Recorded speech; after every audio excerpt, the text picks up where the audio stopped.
So ఏంటి పవన్ కళ్యాణ్ మీద మీ అభిప్రాయం ఏంటి? పవన్ కళ్యాణ్ గారు ఆయన పెద్దగా ఏమీ లేదండి. ఓన్లీ ఆయన ఒక చంద్రబాబు నాయుడు తప్ప చంద్రబాబు నాయుడు గురించి చెప్పుకోవడం తప్ప ఆయన అంటూ స్వయంగా నిర్ణయం తీసుకుని ఏమి లేవండి. ఆయన వరకు మాట్లాడుకుంటే ఇప్పుడు ఆయన డిప్యూటీ సీఎం గా ఉన్నారు. అవునండి. ఎలా ఉంది పవన్ పనితీరు డిప్యూటీ సీఎం గా? అంటే పనితీరు అంటే పవన్ గారి గురించి పెద్దగా ఏమీ లేదండి. ఆయన స్వయంగా ఏ నిర్ణయం తీసుకోడు.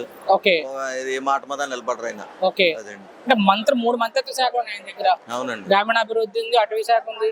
సో ఆ వాటికి సంబంధించిన ఎలా ఉంది పనితీరు అంటే? వాటి గురించి అంటే ఏదో ఎంతో అందరూ కొంత ప్రెస్ ఎత్తే అక్కడికి వచ్చి చూడటం తప్ప ఏమీ లేదండి. సో రోడ్లు పడుతున్నాయా? రోడ్లు అంటే ఏదో మామూలు మైనర్ రిపేరే చేశారు, శాశ్వతంగా ఏం చేయలేదు. ఆయనే మంత్రి దానికి సంబంధించి. అదండి మంత్రి గారు. సో ఏంటి కొంతమంది చెప్పేది సినిమాల్లో చేసుకుంటారు కానీ జనాలను పట్టించుకోవట్లేదు అంటున్నారు. లేదండి. అవునండి. ఆయన పెద్దగా పవన్ కళ్యాణ్ గారికి క్రేజ్ అయితే కొంచెం పెద్దగా జనాల్లో కొంచెం ఆయనకి కొంచెం తగ్గిందనే చెప్పాలి. ఓకే, అదండి. మొదట్లో ఉన్నంత లేదండి ఆయన గురించి.